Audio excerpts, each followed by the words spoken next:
Back to Neha study point. और आज के इस लेक्चर में मैं बात करने वाली हूँ ट्रिग्नोमेट्री के बारे में। तो ट्रिग्नोमेट्री का थोड़ा सा लेवल मतलब ज्यादा का बात करूंगी जो 11th में आती है। अकॉर्डिंग टू एनसीईआरटी ये लेसन आपको चैप्टर 3 में मिलेगा जो मैं आज बताने वाली हूँ। और इसमें बहुत सारी चीजें हैं, एंगल्स, नेगेटिव एंगल्स और भी बहुत कुछ। तो उसके लिए मैंने ये वीडियो बनाया है, तो पूरा वीडियो देखिएगा ताकि आपको समझ में आए। और इसमें बहुत सारी चीजें मैं समझाऊंगी। 11th में बहुत ही इम्पोर्टेंट है ये चैप्टर। और तो आप पूरा इसकी बिना किए देखें ये वीडियो। तो चलिए स्टार्ट करते हैं आज का वीडियो। सबसे पहले मैं आपको बताना चाहूंगी कि एंगल्स क्या होते हैं। हम लोग बचपन से पढ़ते हैं एंगल्स, बचपन मीन 6th क्लास से स्टार्ट हो जाता है एंगल्स पढ़ना। बट कभी कोई ध्यान नहीं देता, क्योंकि कभी मतलब ऐसा होता नहीं है कि हाँ एंगल्स मतलब क्या होता है, लोग स्पेशली पूछे उसको। तो आज इस चैप्टर में आपको एंगल्स का इम्पोर्टेंस पता चलेगा कि एंगल्स क्यों पढ़ना है। ठीक है, तो स्टार्ट करते हैं यहां से कि मान लेते हैं कोई रे है। ठीक है, ये एक रे है क्योंकि रे का सिंबल यही होता है। ठीक है, ये एक रे है, यहां से स्टार्ट हुआ। ओके, उसके बाद फिर ये यहां से बेंट हो गया। ये रे है, यहां से इसको हमने बेंट कर दिया। तो यहाँ पे ये जो चलना स्टार्ट हुआ ये क्या था, इसका इनिशियल पोजीशन था। ठीक है, इनिशियल पोजीशन का ये फिक्स है। यहां से इसने चलना शुरू किया और ये बेंट हो गया। जहां पे जाके ये बेंट हुआ, मान लीजिए मैंने उसको यहां से मिला दिया। ठीक है, तो ये क्या हो गया, फाइनल पोजीशन। ये पोजीशन तो फिक्स था। अब ये दोनों के का जो जर्नी था, उस बीच के जर्नी को हम लोग क्या बोलते हैं, एंगल। मान लीजिए लेट कर देते हैं एंगल, कोई भी थीटा मान लिया हमने। ठीक है, तो बेसिकली हम लोग एंगल्स इसको ही बोलते हैं कि जहां से स्टार्ट किया कहीं पे रुकेगा, तो उस दोनों के बीच के जो एंगल, उस दोनों के बीच के जो डिस्टेंस या फिर उस दोनों के बीच का जो जर्नी होगा, उसको हम लोग क्या बोलते हैं, एंगल बोलते हैं। ओके, अब आप बोलोगे कि यहाँ पे एंगल निगेटिव कैसे हो जाता है, क्योंकि एंगल तो निगेटिव होता नहीं है। जी हाँ, बिल्कुल सही सोच रहे हैं आप। एंगल निगेटिव नहीं होता है, डायरेक्शन निगेटिव होता है। तो डायरेक्शन के अकॉर्डिंग हम लोग एंगल डिसाइड करते हैं। ओके, तो नोटेशन के हिसाब से अगर एंगल एंटी क्लॉकवाइज है, ठीक है, अगर मैं बात करूं एंटी क्लॉकवाइज की, यहाँ पे लिखा भी है मैंने, अगर मैं बात करूं एंटी क्लॉकवाइज की, तो नोटेशन के हिसाब से वो पॉजिटिव होता है। ठीक है, और अगर मैं अगर 2 स्टेप आगे आती हूँ, ठीक है, तो उसको आप क्या बोलोगे, डायरेक्शन फॉरवर्ड डायरेक्शन में। और अगर मैं 2 स्टेप पीछे जाती हूँ तो वो क्या हो गया, बैकवर्ड।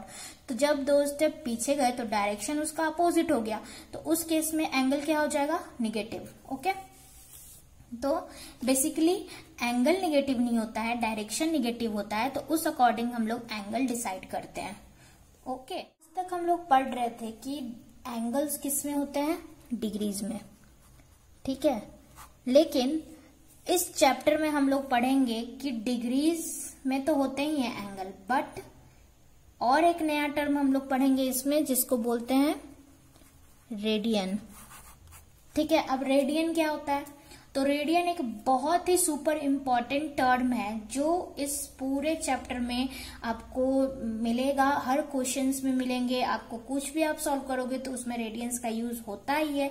इससे पहले आपने रेडियंस नहीं सुना होगा, ट्रिग्नोमेट्री में 10th में था पाई, जैसे 30 डिग्री को हम लोग पाई के टर्म में लिखते थे, तो वो रेडियन के टर्म में। आपको रेडियन के बारे में सब कुछ 11th में पढ़ना होगा इस चैप्टर में। ठीक है, तो रेडियन से पहले मैं आपको बताना चाहूंगी कि डिग्री क्या होता है। ठीक है, तो ये एक सर्कल है। ठीक है गाइज, और इस सर्कल में अगर मैं बात करूं कि इस सर्कल में अगर 360 डिग्री इक्वल 360 इक्वल पार्ट्स में अगर मैं इसको लूं 360 इक्वल पार्ट्स में, तो हर पार्ट का जो एंगल होगा वो क्या होगा, 1 डिग्री होगा। ठीक है, हर पार्ट का एंगल क्या होगा, 1 डिग्री। यहाँ पे मैंने लिखा भी है डेफिनेशन, आप पढ़ सकते हो। यही लिखा हुआ है कि अगर किसी सर्कल का 360 इक्वल पार्ट करा जाए तो उसका हर एक पार्ट का जो एंगल होगा वो क्या होगा, 1 डिग्री। ठीक है, 1 डिग्री होगा। और ठीक है। और अगर मैं 1 डिग्री को डिवाइड करूं 60 इक्वल पार्ट्स में तो उसको क्या बोलते हैं, 1 मिनट। तो आपको पता चल गया कि 1 डिग्री क्या होता है, ठीक है। और अगर 1 डिग्री को मैं डिवाइड करूं 60 इक्वल पार्ट्स में तो वो क्या हो जाएगा, 1 मिनट। ओके, क्या हो जाएगा, 1 मिनट। तो यहां से हम लोग कह सकते हैं कि 1 डिग्री इक्वल टू क्या होता है, 60 मिनट। ठीक है, डिग्री का तो आपको सिंबल पता है, 1 डिग्री, ठीक है। और 1 डिग्री को पार्ट में इक्वल पार्ट करेंगे तो क्या हो जाएगा, 1 मिनट हो जाएगा। सेकेंड का सिंबल होता है ये डबल डैश, ठीक है। अब आप सोच रहे होगे कि ये सारा सिंबल आप कहाँ पढ़े हो, तो जी हाँ, पहले बचपन में आपने क्लॉक पढ़ा होगा, उसमें भी ये सारी चीजें थी, सेकेंड, मिनट, ठीक है। और अभी भी आप देखते होंगे एनालॉग क्लॉक में कि मिनट सेकेंड की सुई होती है, उसमें उसके बीच के एंगल्स होते हैं। और बचपन में भी वो हम लोगों ने पढ़ा था थोड़ा बहुत कि इस तरह का क्लॉक होता है और जो सुई होती है उसके बीच का एंगल मेजर करना होता है। उतना डीपली नहीं, लेकिन थोड़ा बहुत था, ठीक है। और ये डिग्रीज किस में आती है, ब्रिटिश सिस्टम, ठीक है, ये तो समझ गए। अब बात करते हैं रेडियन की। तो रेडियन क्या होती है, तो बचपन में हम लोगों ने पढ़ा था, बचपन मीन्स क्या, 10th में पढ़ा था कि 2 pi is equal to 360 degree. तो पाई इज इक्वल टू 180 बोल सकते हैं, ठीक है। तो 2 pi is equal to 360 degree. इसमें भी आप हम लोग सर्कल से समझेंगे कि ये कैसे हुआ। तो एक फॉर्मूला रिकॉल करते हैं कि 10th में आपने पढ़ा होगा कि theta is equal to L/R radian, ये एक रिलेशनशिप होता था। बट यहाँ पे सबसे पहले मैं आपको बताना चाहूंगी कि रेडियन का जो सिंबल होता है वो ये होता है, ठीक है। रेडियन का सिंबल क्या होता है, ये होता है। और डिग्री का तो आपको पता ही है। तो रेडियन कुछ नहीं होता है, रेडियन क्या होता है कि मान लीजिए कि यहां से ये रेडियस है, ठीक है, सर्कल का तो ये रेडियस होता है, सबको पता है, ये रेडियस है और ये आर्क। जब ये रेडियस और ये आर्क इक्वल हो जाए, ये भी आर है और ये आर्क भी आर है, ठीक है। तो जब ये रेडियस और आर्क इक्वल हो जाए, उस टाइम पे जो एंगल यहाँ पे प्रोड्यूस जनरेट होता है, उस एंगल को क्या बोलते हैं, 1 रेडियन। क्या बोलते हैं, रेडियन। कब बोलेंगे, जब ये रेडियस और ये जो लेंथ है इस आर्क की, ये क्या हो जाएगी, इक्वल रहेगी। तो यहाँ पे जो एंगल जनरेट होगा उसको क्या बोलेंगे, 1 रेडियन। यहाँ पे मैंने वही लिखा है, radian is an angle subtended to the centre of a circle of an arc whose length is equal to the radius of the circle, denoted as 1 radian, ठीक है। और उसके बाद जो हमने एक पढ़ा था जो रिलेशनशिप 10th में, that is theta is equal to L/R, उसका कॉन्सेप्ट यहाँ पे ये है कि ये जरूरी नहीं है, मतलब अगर R और आर्क की वैल्यू जब अलग, मतलब यहाँ पे ये R है, ठीक है, AB रेडियस क्या है, R, और आर्क की रेडियस चेंज हो गई L, उस केस में जरूरी नहीं है जो ये एंगल होगी वो 1 रेडियन होगी, उस केस में ये नहीं होगा, ठीक है। क्योंकि यहाँ पे रेडियस की जो लेंथ है और जो आर्क की लेंथ है वो डिफर कर रही है, ओके। अब यहाँ पे कुछ टर्म है कि कन्वर्ट करना है किसमें, रेडियन को डिग्री में और डिग्री को रेडियन में। तो बेसिकली ये सारे फॉर्मूलाज बच्चों को याद रहती है कि जब रेडियन को डिग्री में करनी है तो क्या करेंगे, 180/पाई, ठीक है। और जब डिग्री से रेडियन में करना होगा तो पाई/180, ठीक है। तो बढ़ते हैं नेक्स्ट टॉपिक की तरफ। तो यहाँ मैं एक बात और बताना चाहूंगी कि प्राचीन काल में, यानी बचपन में हमने पढ़ा था यूनिटरी मेथड। यूनिटरी मेथड का यहाँ बहुत इंपॉर्टेंट रोल है, बिना उसके आप क्वेश्चन सॉल्व नहीं कर सकते, आपको बहुत सारी कंफ्यूजन फेस करने होंगे। इसलिए सबसे पहले देख लेते हैं कि यूनिटरी मेथड यहाँ पे कैसे यूज होता है, ठीक है। तो सबसे पहले यहाँ पे मैं बताऊंगी, जैसे कि आपको पता है कि 360 इज इक्वल टू होता है 2 पाई, ठीक है। तो वैसे ही पाई इज इक्वल टू क्या हो जाएगा, 180 डिग्री, ठीक है। तो 180 डिग्री हो गया, pi is equal to 180 degree, यानी 1 डिग्री क्या हो जाएगा, पाई/180, ठीक है। 1 डिग्री क्या हो जाएगा, पाई/180। और अगर मैं बात करूं 60 डिग्री की तो क्या हो जाएगी यहां से पाई बाय 180 इंटू 60 डिग्री, और 60 degree is equal to pi by 3। Unitary method यही होता है। अब इस बेसिस पे मैं आपको क्वेश्चन समझाऊंगी। कुछ क्वेश्चंस बेसिक्स क्वेश्चंस हैं जिससे आप डिग्री से रेडियन में कन्वर्ट कैसे हो और रेडियन से डिग्री में कन्वर्ट कैसे हो, वो क्वेश्चंस आप सॉल्व कर सकते हो। बेसिकली एनसीईआरटी में जो चैप्टर 3 है उसका आप जो पहला एक्सरसाइज सॉल्व करोगे उससे पहले जो एग्जाम्पल्स हैं और जो पहले एक्सरसाइज हैं उसमें 2 तरीके के ही क्वेश्चंस दिए हुए हैं। एक तो बेसिकली ये डिग्री से चेंज करना है रेडियन में और रेडियन से डिग्री में, और दूसरा लेंथ और रेडियस पे, जो मैंने थोड़ी देर पहले आपको बताए थे, जैसे theta is equal to length by radius, ठीक है, वो उसका रिलेशन पे आपको क्वेश्चंस हैं एनसीईआरटी के पहले एक्सरसाइज में चैप्टर 3 के, ठीक है। तो आपके वो सारे क्वेश्चन सॉल्व हो जाएंगे इस चैप्टर, इस लेसन जो मैं अभी बता रही हूँ उसके बेसिस पे, ठीक है। तो स्टार्ट करते हैं। पहला क्वेश्चन कैसे सॉल्व करेंगे। पहला क्वेश्चन क्या है यहाँ पे कि 7 पाई बाय 12 को चेंज किस में करना है, डिग्री में। तो कैसे सॉल्व करेंगे 7 पाई बाय 12 को डिग्री में। तो ये बहुत ही इजी है, कुछ नहीं करना है आपको, बस ये याद रखना है कि रेडियन को जब डिग्री में चेंज करते हैं तो क्या करते हैं, ठीक है।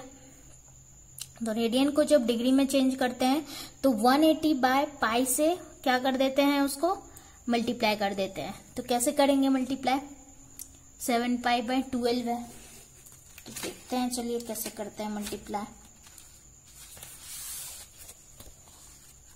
ठीक है, तो हमारा पहला क्वेश्चन था 7 pi by 12, okay. 7 pi by 12 को डिग्री में चेंज करना, तो डिग्री में चेंज करने के लिए हम लोग को मालूम है क्या करते हैं, 180 बाय पाई से मल्टीप्लाई करते हैं। तो जब यहाँ पे ये किए तो आंसर कितना आ गया, 105 डिग्री, ठीक। उसी तरह 11 बाय 16 रेडियन है, ये किसका सिंबल है, रेडियन का। इसको डिग्री में कन्वर्ट करना है। तो जब भी इस तरह के क्वेश्चंस आएंगे आपको इसी डिग्री में कन्वर्ट करके नहीं छोड़ना है, क्योंकि वो एग्जैक्ट नहीं आता है, उसको फिर आपको मिनट में कन्वर्ट करना पड़ेगा। तो ये डिग्री में जब चेंज हुआ तो फिर से 180 बाय पाई से मल्टीप्लाई करेंगे, ओके। उसके बाद फिर से 180 बाय पाई से जब मल्टीप्लाई करेंगे तो ये इस तरह से आ जाएगा, पाई की वैल्यू रख देंगे 22 बाय 7, ठीक है। तो जब आप इसको सॉल्व करोगे तो ये मिक्स फ्रैक्शन में इस तरह से आएगा 39 3/8। और अगर आपको कंफ्यूजन होता है मिक्स फ्रैक्शन में निकालने में तो कुछ नहीं करना, सिंपली डिवाइड कर देना, तो उससे आपको पता चल जाएगा कि मिक्स फ्रैक्शन में क्या आ रहा है, ओके। उसके बाद क्या करेंगे, उसके बाद इसको सॉल्व करोगे तो आपकी वैल्यू आ जाएगी 315 बाय 8, ठीक है, 315 बाय 8 आ जाएगी। और 315 बाय 8 आ जाएगी तो उसके बाद फिर आप जब सॉल्व करोगे इसको, ठीक है, तो ये आ गया 3/8। और 3/8 को अब आपको कन्वर्ट किस में करना है, मिनट में। तो मिनट में कैसे कन्वर्ट करेंगे, 3/8 इंटू 60, ओके।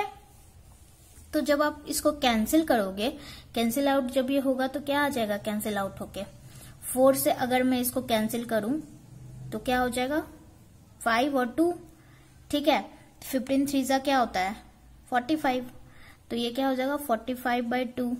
अब 45/2 को जब आप मिक्स फ्रैक्शन में लाओगे, 45/2 को जब आप मिक्स फ्रैक्शन में लाओगे तो ये क्या हो जाएगा, 45/2 जब मिक्स फ्रैक्शन में आएगा, ठीक है, तो इसको आप लिख सकते हो 45/2 को 22 मिनट। तो 22 तो मिनट हो गया, लेकिन ये भी मतलब एग्जैक्ट नहीं आया, तो 1/2 को हम लोग सेकंड में क्या लिख सकते हैं, 30 सेकंड।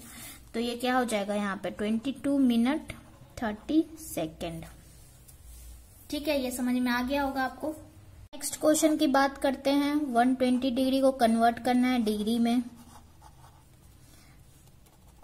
सॉरी डिग्री में नहीं, रेडियन में। 120 तो है ही डिग्री में ऑलरेडी।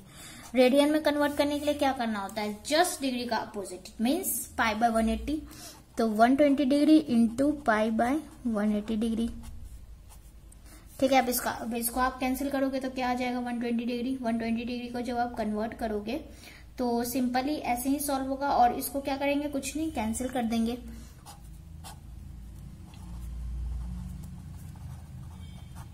ठीक है। समझ में आ गया।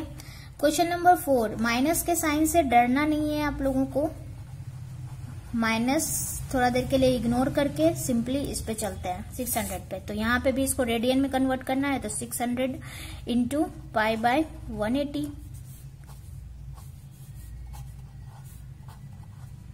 Minus 10 pi by 3। यहाँ पे इग्नोर किया था मैंने, लेकिन जब आप आंसर लिखोगे तो माइनस का साइन लगेगा। ओके गाइस, तो उम्मीद करती हूँ वीडियो पसंद आया होगा। अगर पसंद आया है तो लाइक शेयर सब्सक्राइब कर देना, और डिस्क्रिप्शन में जाके आप मेरे प्लेलिस्ट चेक कर सकते हो मैट्रिक्स ट्रिग्नोमेट्रिक पे, और भी इंटीग्रेशन डिफरेंशिएशन के मैंने ट्रिक्स भी बताए हैं। और क्विज अगर आप क्विज टेस्ट देना चाहते हो तो वो भी लिंक में मिल जाएगा, आप जाके दे सकते हो। टेलीग्राम पे ज्वाइन कर सकते हो, फेसबुक पे मुझे फॉलो कर सकते हो, ताकि आपको डायरेक्ट मेरे वीडियोज मिलते रहें। और मेल कर सकते हो, और कोई डाउट हो तो कमेंट में बताना। वीडियो कैसा लगा, अगर समझ में आया हो तो लाइक जरूर करना यार, और शेयर करना ना भूलें।